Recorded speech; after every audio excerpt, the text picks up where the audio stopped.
if any of you listen to NPR, but they had this story on recently about parasites, and they were trying to make this really hard sell about how great and intelligent parasites are. Like, you have this is how they work their way up the host food chain. Is that they start off in like cat feces, and then they're so smart that they go to the cat feces just so they can evolve to the next thing up, like the pig or goat or whatever that eats it, and then the thing above that, you know, that eats the shit eater. You get the idea. But you know, not to pardon me, like I was really not impressed by the piece because we're a little too close to it. My household just survived its first bout of head lice. Haha, major stretch.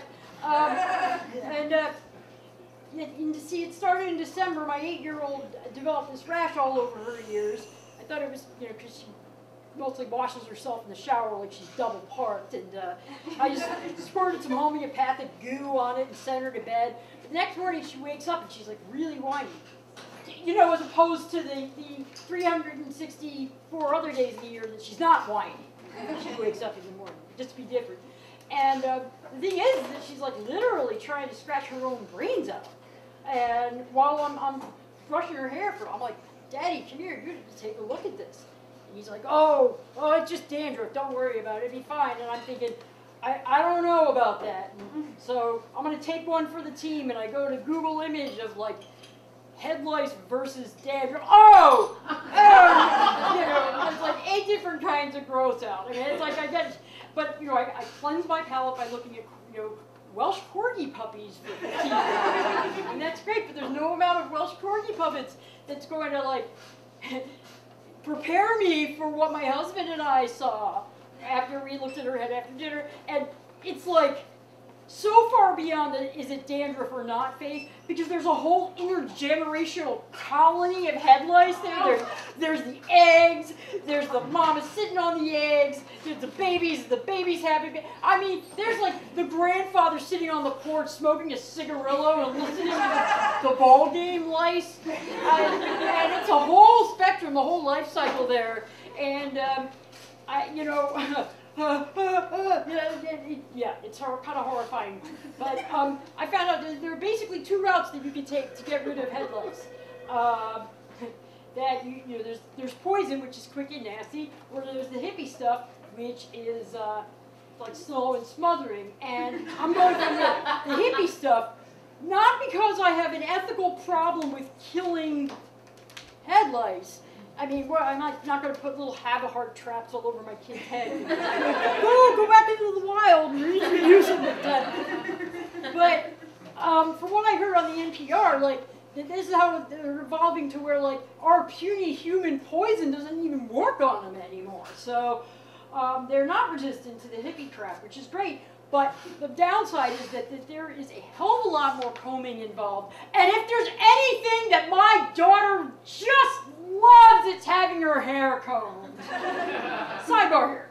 This is a kid whose happy place is a roller coaster on the 4th of July with like a mouthful of Pop Rocks. She's basically this little sensory input junkie in all areas of life except having her hair combed. Morning hygiene, even lice-free, is like this get in, put the barrettes in, get out kind of affair. But, you know, so she sees that lice comb and starts screeching like Drew Barrymore when she finds E.T. in the closet. And she does not stop because we have to spend hours and hours and hours using that tiny friggin' comb. And this is followed by 5 days of playing whack-a-mole with the nits and the eggs to make sure that she's all clean. And just in time to spend winter break at Grandma's farm. Awesome. We go there and it's all good. She loves Grandma, and Grandma, you know, it's all. 2 days before Christmas, my mother-in-law wakes up. It's a Christmas miracle! She's gotten head lice, not from my kid, because my kid's clean, but from some other, you know, thing that she's done. She's.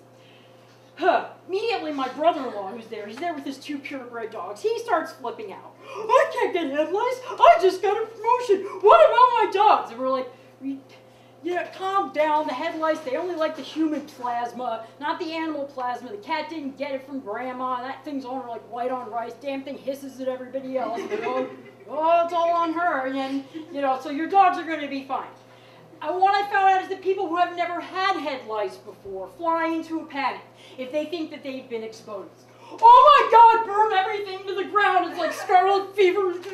Put your stuffed animals in a hefty bag for 10 days. Ugh.